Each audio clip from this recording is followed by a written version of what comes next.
হসপিটালে বসে যখন সন্তান হওয়ার যন্ত্রণায় ছটফট করছিলাম, তখন ডাক্তার আমার শাশুড়িকে বললেন, পেশেন্টের স্বামী কোথায়? আমার শাশুড়ি তখন বলল, আমার ছেলে দেশের বাইরে থাকে। স্বামীর সাথে পেশেন্টের একটু কথা বলিয়ে দিন। কথা বললে মনে একটু সাহস পাবে আর মনটাও ভালো থাকবে। আর প্রথমবার যেহেতু মা হচ্ছে, তাই এই মুহূর্তে পেশেন্টের একটু সাহসের প্রয়োজন। শাশুড়ি তখন আমার স্বামীকে ফোন দিয়ে ফোনটা আমার হাতে দিলেন। আমি ফোনটা কানের কাছে নিতেই অপর প্রান্ত থেকে আমার স্বামী আমাকে বলল, এত ঢং করো কেন? দেশে কি শুধুমাত্র তুমি একাই মা হচ্ছ, আর কেউ হয়নি?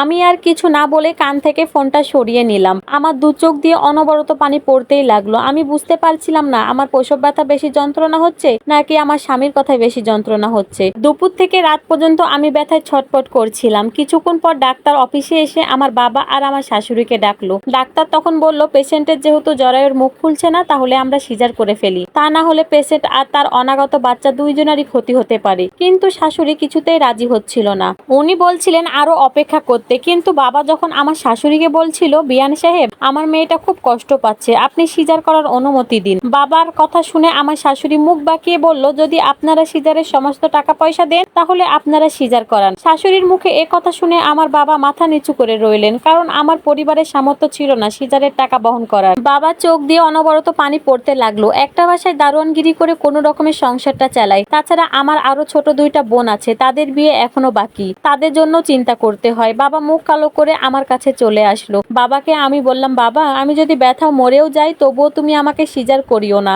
বাবা তখন চোখের জল মুছছিল আর আমার মাথায় হাত বুলিয়ে দিচ্ছিল। মারে, তোর কষ্ট তো আমি আর সহ্য করতে পারছি না। একটু পরে মোবাইলে কথা বলতে বলতে আমার শাশুড়ি আসলো। মনে হয় আমার স্বামী কল করেছে। তখন আমার শাশুড়ি বলতে লাগলো, তোর বউ ঢং করছে, ঢং করে চিল্লাচিল্লি করে হসপিটালটা মাথায় তুলে রেখেছে। আমি নিজেও তো 5 সন্তানের মা হয়েছি, কখনো তো এমন ঢং করিনি। শাশুড়ি আমার স্বামীর সাথে ইনিয়ে বিনিয়ে নানা রকম মিথ্যা কথা বলছিল। কর্মরত এক ডাক্তার আমার শাশুড়ির এইসব কথা শুনে ফেলেছিল।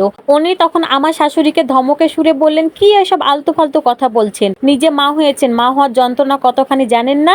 একটা মেয়ে ব্যথায় কাতরাচ্ছে আর আপনার কাছে মনে হচ্ছে সে ঢং করছে?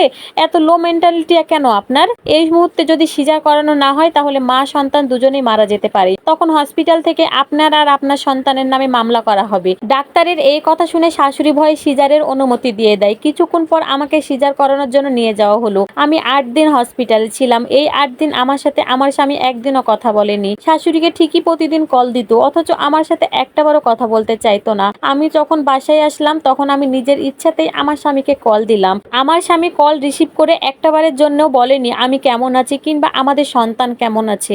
আমি বিদেশে আসার সময় তোমার কাছে 9,000 টাকা রেখে এসেছিলাম, সেই টাকা কিভাবে খরচ করেছো তার হিসাব দাও। আমি ফোনটা কানে রেখে তখন অবাক হয়ে আমার স্বামীর কথা শুনছিলাম আর নীরবে শুধু চোখের জল ফেলছিলাম। আমার স্বামী কখনোই আমার কাছে টাকা পাঠাতো না, সবসময় আমার শাশুড়ির কাছে পাঠাতো। আমি যদি কখনো হাত খরচের টাকা চাইতাম তখন আমার স্বামী বলতো, তোমাকে 3 বেলা খাওয়াচ্ছি, আবার হাত খরচ কেন? ডাক্তার বলেছিল সিজারের 20 দিন পর আবার একটু চেক আপ করে আসতে।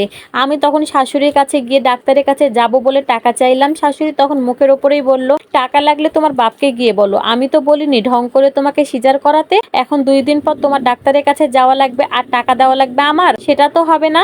আমি তোমার পিছনে একটা টাকাও খরচ করতে পারবো না। শাশুড়ির এমন কথা শুনে আমি কিছু না বলে আমার রুমে চলে আসলাম। বাধ্য হয়ে বাবাকে ফোন করে বললাম, বাবা, আমার কিছু টাকা লাগবে, আমার ডাক্তার দেখানোটা খুবই জরুরি। তখন বাবা আমাকে উত্তর দিল, বিয়ের আগেও তোর খরচ বহন করতাম, যদি বিয়ের পরেও তোর সব খরচ বহন করতে হয় তাহলে তোকে বিয়ে দিয়ে লাভটা কি হলো? তোর বোঝা উচিত তোর বিয়ে হয়ে গেছে, তোর প্রতি আমার আর কোনো দায়ভার নেই। আমি আমার বাবার এ কথাটা শুনে ফোনটা রেখে দিলাম। আমি নীরবে অনেকক্ষণ কাঁদলাম আর মনে মনে ভাবলাম, বাবা যদি আমাকে বলতো আমার কাছে টাকা নেই, আমি দিতে পারবো না, তাহলে হয়তো আমি এতটা কষ্ট পেতাম না। কিন্তু বাবা যখন আমাকে বলল আমার প্রতি তার আর কোনো দায়ভার নেই, তখনই কষ্টটা পেলাম। বিয়ের পরে মেয়েরা সত্যি বাপের বাড়ি থেকে পর হয়ে যায়। সিজারের 45 দিন পর্যন্ত কাজকাম খুবই সাবধানে করতে হয়, কিন্তু সিজার করার পরে বাড়িতে আসার পর থেকে শাশুড়ি আমার প্রতি কাজের মাত্রা আরো বাড়িয়ে দেয়। আর তার কারণ হলো, আমার কেন নর্মালি ডেলিভারি হলো না, আমার কেন সিজার করা লাগলো। সেদিন আমি যখন আমার স্বামীকে বললাম আমার শরীরটা ইদানিং খুব খারাপ যাচ্ছে,